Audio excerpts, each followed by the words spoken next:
Good evening and welcome to Tucker Carlson Tonight. Looking back, this used to be a pretty straightforward country. What you saw was what you got, or at least it felt that way. That's not the case anymore. A lot of what you read at this point feels not like news, but instead like some highly curated version of reality crafted to manipulate you.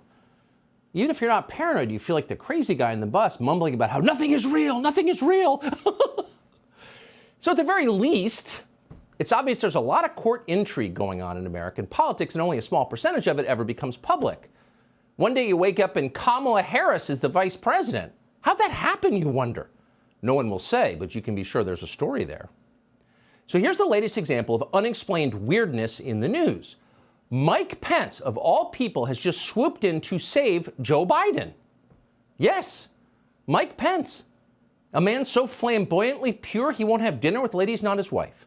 And yet Mike Pence also had secret documents in his house, just like Joe Biden. Bet you didn't see that coming. It wasn't so long ago that Pence was on television saying he was sure he had no classified documents in his possession. He said that a few times. Then just days ago, Mike Pence sent his personal attorney to search his family's home in Carmel, Indiana for classified documents. Now, if Mike Pence didn't think he had classified documents, why would he send his lawyer to go look for classified documents? We can't say for certain, but it's entirely possible, in fact, it's likely, that Mike Pence was asked to do this by federal prosecutors who are trying to build a case against his old boss, Donald Trump. Now, the point would be to show that not every federal official walks off with state secrets. Donald Trump was uniquely evil in that regard, as in so many others. See, Mike Pence didn't do it. So if that was the plan, and we suspect that it was, it backfired spectacularly because Mike Pence's lawyer promptly discovered classified documents. He immediately loaded these documents into his car and drove them back to Washington to hand them over to authorities. Mike Pence, meanwhile, not only notified the National Archives about these new documents, he also called the FBI, and then he called leaders of both parties in Congress, which is odd, because what Mike Pence did was a felony. We've heard that again and again. Keeping classified documents at home unsecured is a felony. But Pence didn't seem embarrassed about it at all. In fact, he almost bragged about it. So clearly, Mike Pence is not worried about being punished for keeping secret documents in his home. And that's strange in a country where all laws are supposed to apply equally to all people. But Mike Pence is not worried about FBI raids. And that's interesting. Maybe someday we'll learn why. In the meantime, though, the effect on the media was immediate. If someone as unimpeachably holy as Mike Pence had classified documents in his home, that means that every person who's ever served at a high level of government also has classified documents at home. And that means, by definition, that keeping classified documents in your house is not a big deal except when Donald Trump does it. Mike Pence proves that. If Mike Pence committed the same crime as Joe Biden must be innocent. That was the media's conclusion. Watch. It is possible for documents to be classified that we would all look at now and think, well, that's basically public information. Like, that's right. It's not a big deal.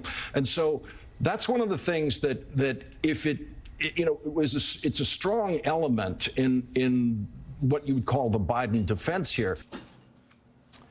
It's not a big deal. Well, actually, we got to say it. That's mostly true. It usually isn't a big deal. As we pointed out for years now, the federal government has managed to classify more than 1 billion public documents.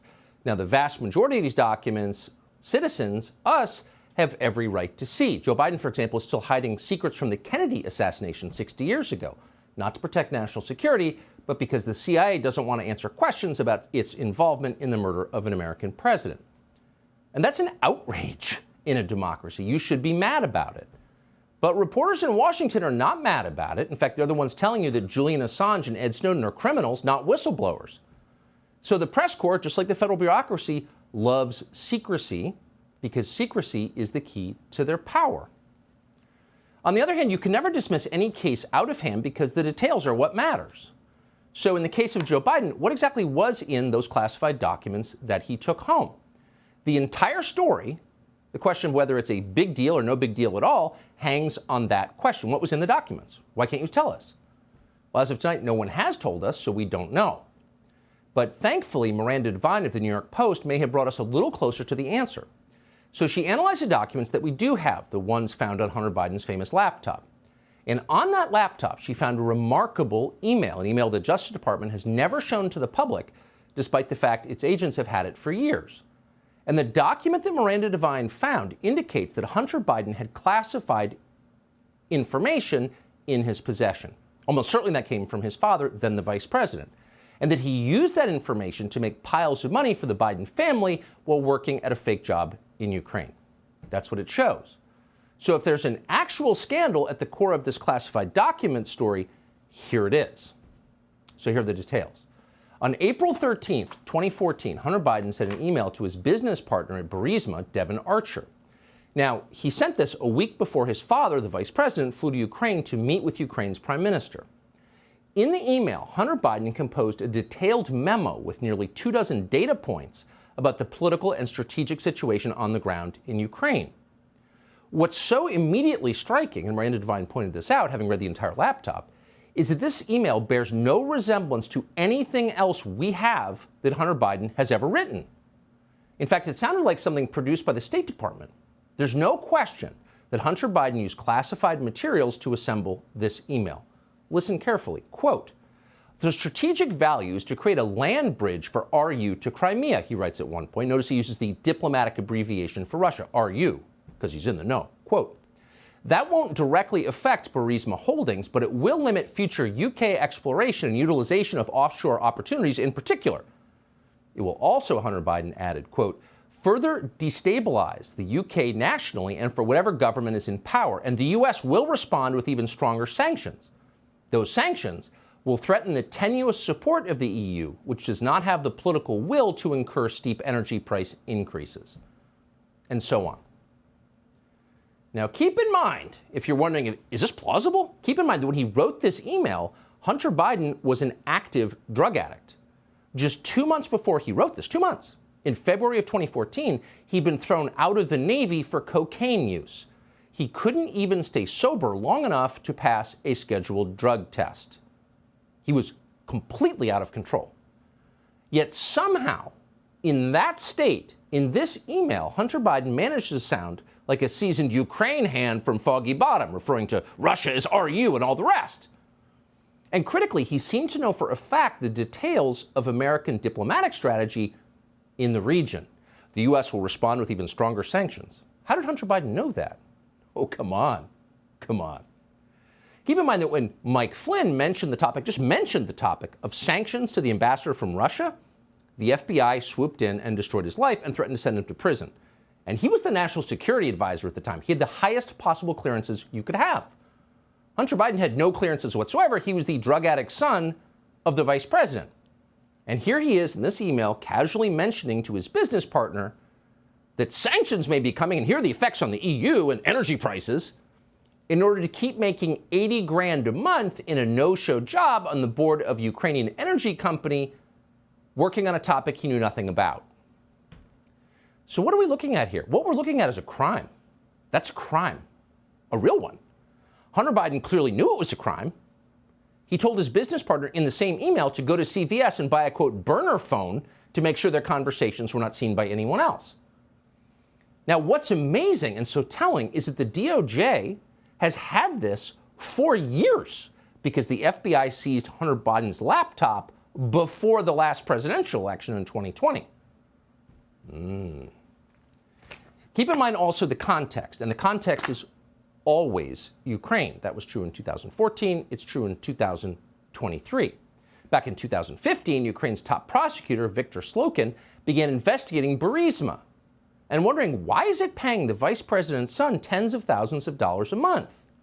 So how did Joe Biden respond? Well, within a year, Joe Biden, the vice president of the United States, had Slokin fired by threatening to withhold U.S. aid money to Ukraine. We're not making this up. Here's the tape. I went over for, I guess, the 12th, 13th time to Kyiv, and I was supposed to announce that there was another $1 billion loan guarantee. And I had gotten a commitment from Poroshenko and from Yatsenyuk that they would take action against the state prosecutor, and they didn't. So they said they were walking out to press conference. I said, no, I said, I'm not going to, we're not going to give you the $1 billion. They said, you have no authority. You're not the president. The president said. I said, call him. I said, I'm telling you, you're not getting the $1 billion. I said, you're not getting the $1 billion. I'm going to be leaving here. And I think it was, what, 6 hours? I looked, I said, I'm leaving in 6 hours. If the prosecutor's not fired, you're not getting the money. Well, son of a bitch. Got fired. Arrogance is his weakness. Can you imagine bragging about that?